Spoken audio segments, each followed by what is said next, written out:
आज भारतवर्ष में, जबकि हमारी देवियां, हमारी नारियां सबसे महान रही हैं, क्योंकि उन्होंने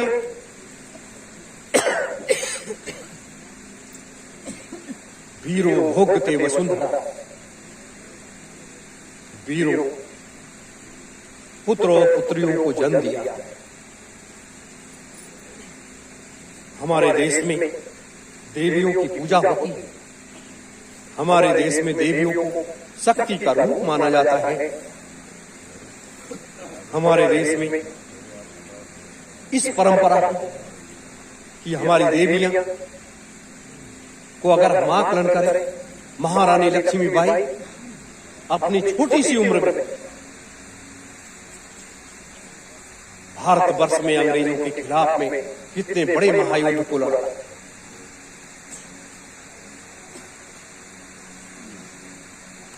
ऐसे करके हजारों देवियों ने जब इस देश को आवश्यकता पड़ी, बड़ी सी बड़ी कुर्बानियां दे दी, लेकिन अपने कदम पीछे नहीं लिया।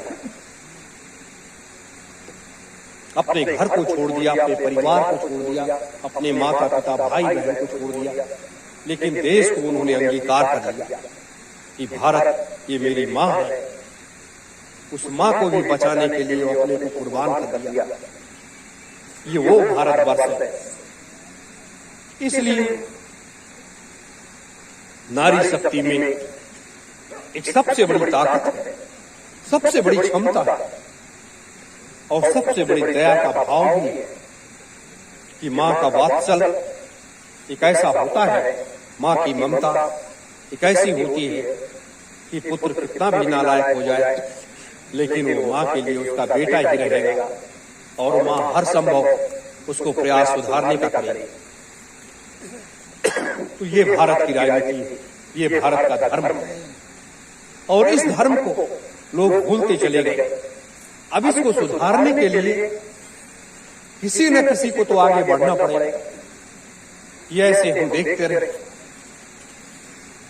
हमारा घर, हमारा परिवार, हमारा समाज, हमारा देश, ऐसे लोग लूटते रहे और ऐसे लोग बर्बाद करते रहे और हम आप सब देखते रहे। नहीं, महापुरुषों के सानिध्य में जाने के बाद बहुत कुछ सीखने को भी मिलता है और जानने को भी मिलता है और उन गहराइयों का भी पता चलता है, उन ऊंचाइयों का भी पता चलता है। आपने जितनी अथक सेवा अपनी छोटी सी उम्र में मुजैना आश्रम में रह करके किया, जैसे आज यहाँ बिस्तर भी नहीं है, ठंडी के महीने में लोगों की हालत खराब हो जाती है, वैसे मुजैना आश्रम में वहां बिछाने के लिए कुछ नहीं होता था। लोग पुआल बिछाते थे और पुआल ही ओढ़ लेते थे। उन परिस्थितियों में इतनी भयंकर ठंडक में, वो भी नदी का किनारा था, 4 बजे उठ जाना, आश्रम की लिपाई करना, आश्रम की सारी व्यवस्थाओं को करना, कितना संघर्ष अपनी छोटी सी उम्र में इन्होंने किया। तो महापुरुषों के सानिध्य में जब व्यक्ति जाता है तब उसकी चेतना जागृत होती है और आत्मीयता का एक भाव ऐसा बनता है। वो अपने परिवार के बारे में नहीं सोचता, लेकिन देश और समाज के बारे में वो सोचने लगता है और महापुरुषों के त्याग के बारे में सोचने लगता है। फिर महापुरुषों को मिला क्या? इतना संघर्ष करने के बाद क्या मिला? कुछ नहीं मिला। तो इस तरीके से कितना त्याग किया आपने। आपके बारे में अगर एक पुस्तक लिखी जाए तो वो भी 400-500 पन्ने की बन जाएगी। आपकी वो त्याग का आपने तो हमेशा देखा। कभी आपने उनके गुस्से का आकलन किया, कभी आपने ममता के उस भाव को भी देखा और कभी ये देखा कि अगर अपने पास जो भी धन है तो दूसरे को दुख को देख करके उसके ऊपर सब कुछ न्यौछावर कर देना, ये भी देखा है। कोई भूखा न रहने पाए, ये भी देखा है कि सबको खिलाने के लिए, उसकी व्यवस्था करने के लिए हमेशा तत्पर। आश्रम तो वहां भी रहती थी, सरसा आश्रम पर भी रहती थी और यहाँ भी किसी प्रकार की कोई कमी आती है तो उसको पूरा करने के लिए भी लग जाती है कि भैया ये सामान नहीं है, वो नहीं है, इसको लाना है, इसको करना है, ये व्यवस्था करनी है। ये एक माँ की ममता का एक वात्सल्य है। तो इस भाव को जब हम अपने अंतर में स्वीकार करेंगे तो आपको एक वो रूप दिखाई देगा जिस रूप को लोग देखना चाहते हैं। ये संसार है, संसार को लोग हर तरीके से प्राणी हैं, हर तरीके से इस संसार में लोग।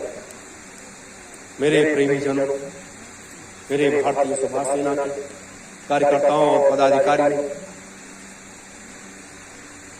हमेशा लक्ष्य को भेदने के लिए हमें तत्पर रहना चाहिए।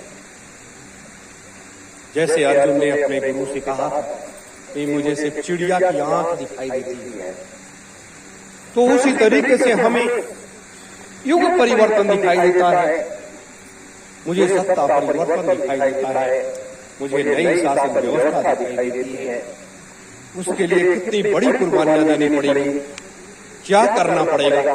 भगवान राम का त्याग, बुद्ध जी का त्याग, ऐसे हजारों, भगत सिंह, चंद्रशेखर आजाद, बिस्मिल्लाह सपाट, ऐसे करोड़ों, हजारों क्रांतिकारियों को ले लीजिए, उनका कोई स्वार्थ नहीं था।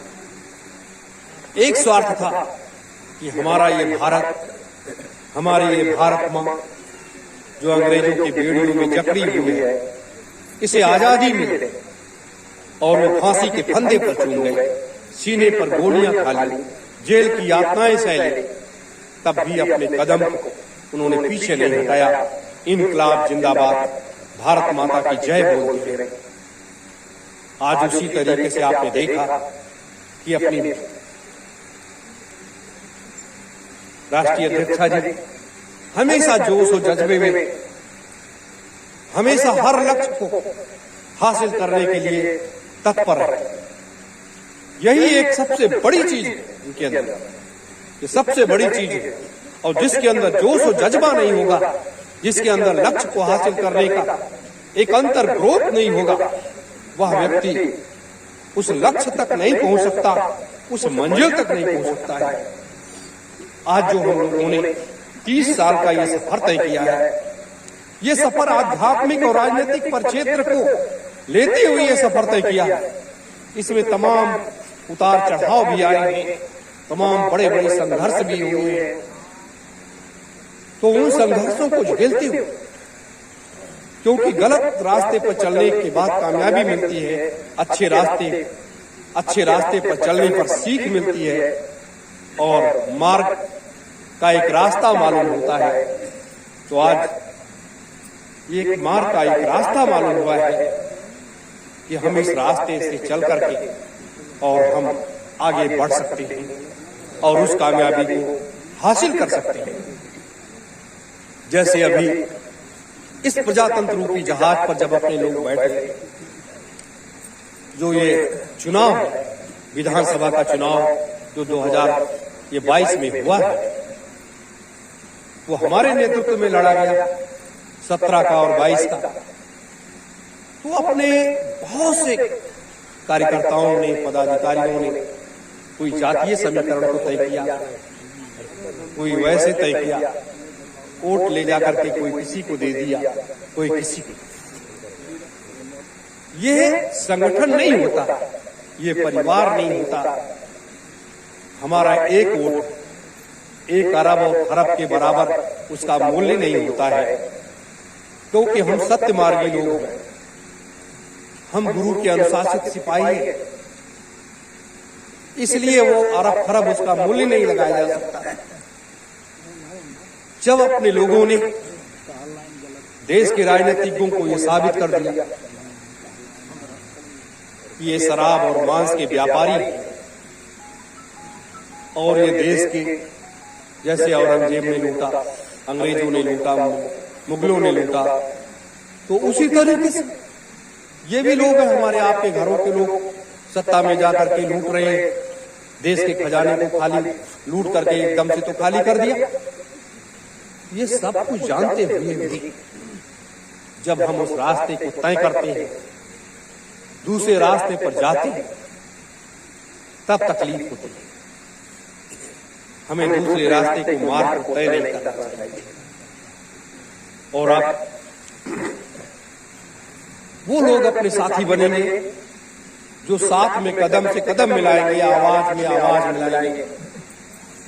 उनको साथी बनाना ही बेहतर है।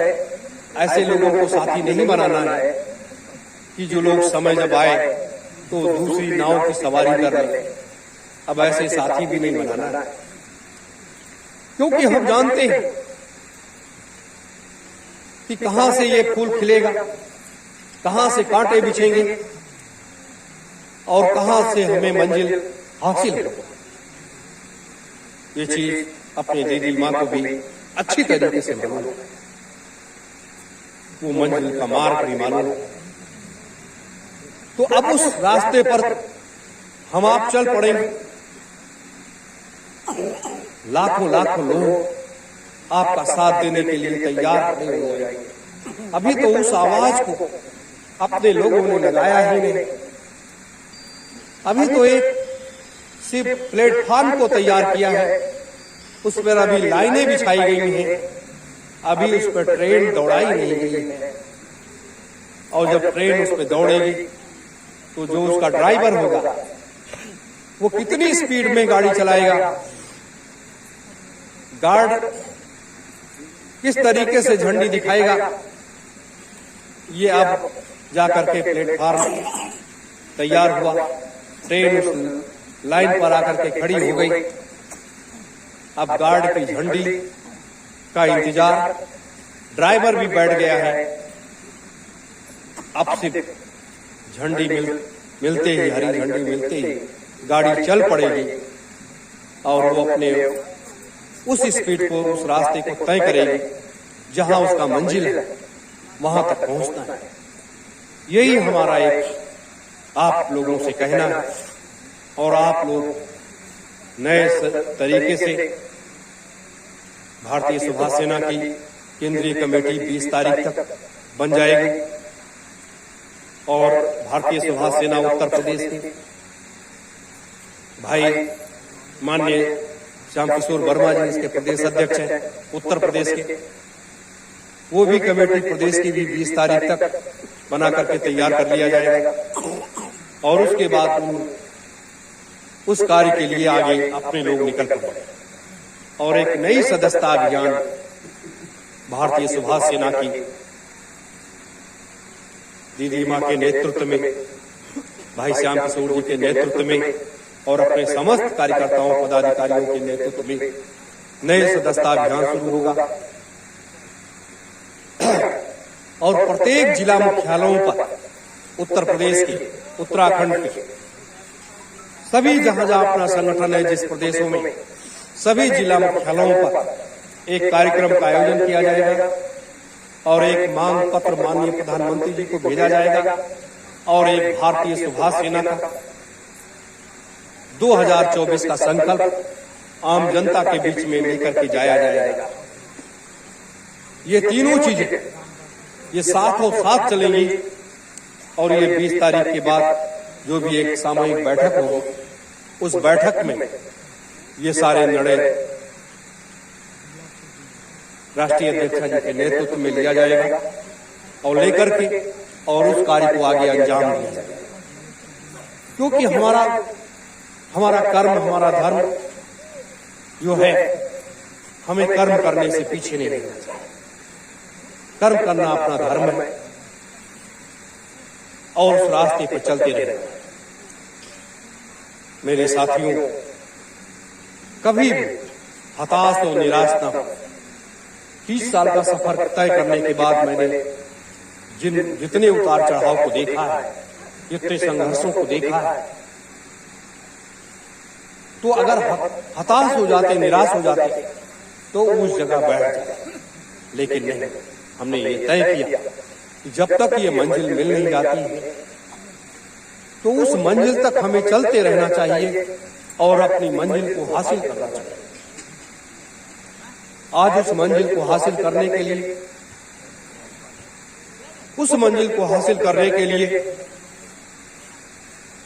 ये जो महायज्ञ अपने लोगों ने शुरू किया है, ये उस मंजिल को हासिल करने का एक रास्ता है, उस शक्ति को प्राप्त करने का एक मार्ग है।